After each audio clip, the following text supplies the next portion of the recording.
Hey, man, stay there.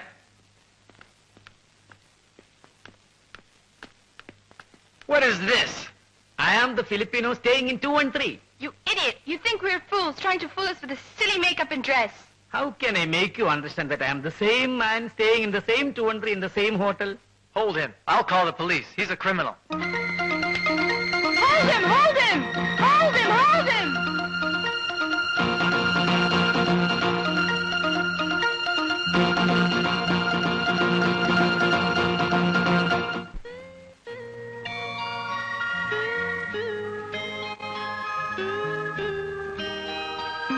എന്നാൽ ഈ വീട് കണ്ടുപിടിച്ചത് അതിശയം തന്നെ. ഞാൻ എന്റെ കേസിന്റെ അന്വേഷണത്തിന്റെ ഭാഗമായി അങ്ങനെ ഇങ്ങനെ ഇതുവഴി വന്നപ്പോ എന്താ ഇത്? ഇന്നെന്റെ ബർത്ത്ഡേ ആണ്, പായസം ഉണ്ടാക്കി. ഓ, ഇതുപോലെ 100 ജന്മദിനങ്ങൾ കൊണ്ടാടാൻ സർവേശൻ നിങ്ങളെ അനുഗ്രഹിക്കട്ടെ.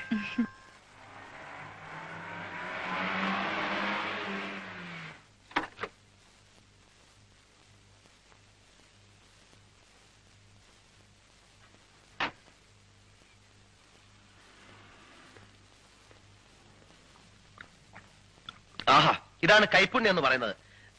നേര് പറയാട്ടോ, എന്റെ അമ്മ വെക്കാനുള്ള പായസത്തിന്റെ അതേ രുചി. അതിലും നന്നായിരിക്കുന്നു എന്ന് പറയാനും എനിക്ക് മടിയില്ല.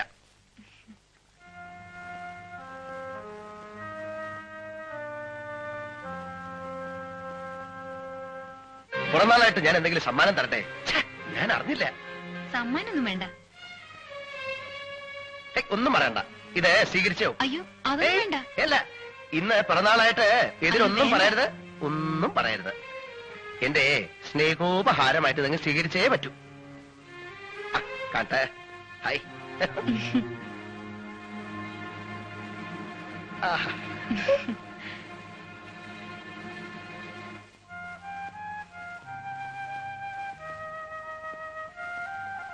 ഇന്ന് ലീവാ. ഓഹോ, എനിക്ക് കുറച്ച് തുണിയൊക്കെ വാഷ് ചെയ്യാനുണ്ടായിരുന്നു. ഞാൻ വേണമെങ്കിൽ ഹെൽപ്പ് ചെയ്യാം. അയ്യോ, കൊള്ളാം. അപ്പൊ ഞാനോ? ഇന്ന് ഒരു ദിവസമേ ഉള്ളൂ, അതുകൊണ്ടാ. അല്ല, എനിക്കും കുറച്ച് ജോലികളുണ്ട്. ഞാൻ പോയിട്ട് പിന്നെ വരാം.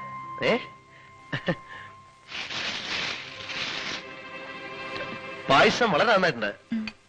So sweet. പോട്ടെ. ശരി, പോട്ടെ.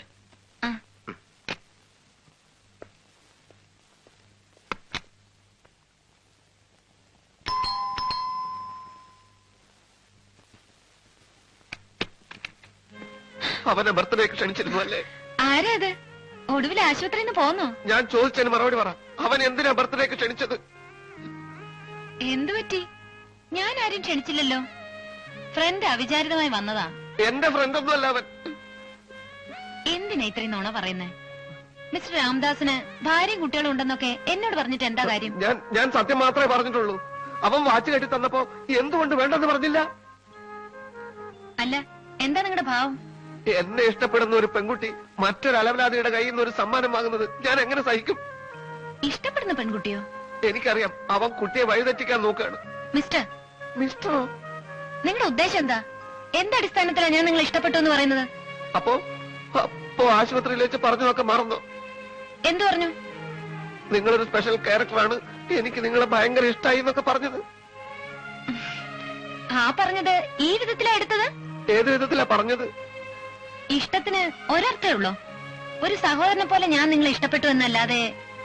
കാണാൻ കൊള്ളാത്ത ആണുങ്ങളെ സഹോദരന്മാരെന്ന് പറഞ്ഞ് സ്നേഹിക്കുന്നത് പെണ്ണുങ്ങളുടെ ഒരു സ്ഥിര ഏർപ്പാടാണ്. എന്നാലും എന്നോടിത് വേണ്ടായിരുന്നു. എന്നോടിത് വേണ്ടായിരുന്നു.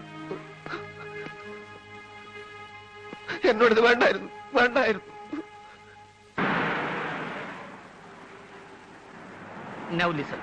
Number 1, നമുക്ക് അതിമാരകമായ ഒരു തോക്ക് വാങ്ങണം. ഒറ്റ വേടിക്ക് 2 എണ്ണവും ചാകണം. നടന്നു തന്നെ. നമ്പർ 2, നിങ്ങളുടെ കാറിൽ നിങ്ങൾ എന്നെ അവന്മാരുടെ വീട്ടിലെത്തിക്കണം. പൊന്നു കുട്ടികളെ, ജീവിതം താറുമാറായിരിക്കുക. അവന്മാരെയും തട്ടി എത്രയും പെട്ടെന്ന് എനിക്ക് എന്റെ നാട് പിടിക്കണം. കടയിൽ ചെന്ന് തോക്ക് വാങ്ങിച്ചതിന് ശേഷം ലൈസൻസ് എടുത്താൽ മതി. അതാ ഇവിടുത്തെ നിയമം. ലൈസൻസ് എടുക്കാതെ തന്നെ പണി പറ്റിക്കാമെന്നും വെച്ചോളൂ. പക്ഷെ നമ്പർ 1 നടക്കണമെങ്കിൽ കുറഞ്ഞത് 15,000 രൂപ എങ്കിലും കൈ വേണം. അയ്യോ, അതിനിപ്പോ രൂപ എവിടുന്ന? അപ്പൊ നമ്പർ 1 പൊളിഞ്ഞു, തോക്കില്ല. ഇനി അടുത്തത് പറ. വായിക്കാത്ത 1-2 സ്വർണ്ണപ്പല്ലുണ്ട്. 1/2 പവനോളം വരും. വിൽക്കാം. വല്ലതും നടക്കുവോ? അരപ്പവനുണ്ടെങ്കിൽ 2 ഏറ് അടക്കം വാങ്ങിക്കാം. അരപ്പവനുണ്ടല്ലോ. എങ്കിൽ വല്ല ഗ്രനേഡോ കൈബോംബോ കിട്ടുമെന്നോ? അത് മതി. എന്നാ പല്ലിളക്കി കൈവച്ചിട്ട് കൂടെ വാ. ഞാൻ നമുക്ക് ഇളക്കാം. അണ്ടർവേഡിലും തപ്പാം. എങ്കിൽ ആ പല്ലടിച്ചിളക്ക. ഇളക്കാമെന്ന്. പിന്നെ അവിടെ ഞാൻ ചെല്ലുമ്പോ- ഇളക്കിക്കോളാം. ആ, വാ, വാ.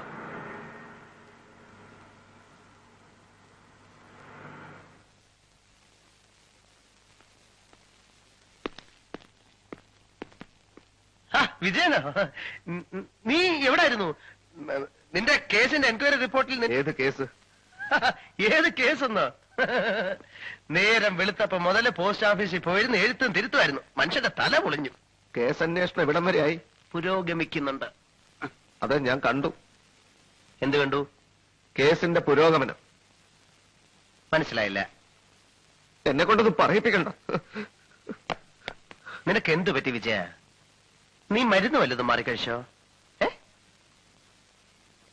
ഏയ് പറ, എന്താ പ്രശ്നം?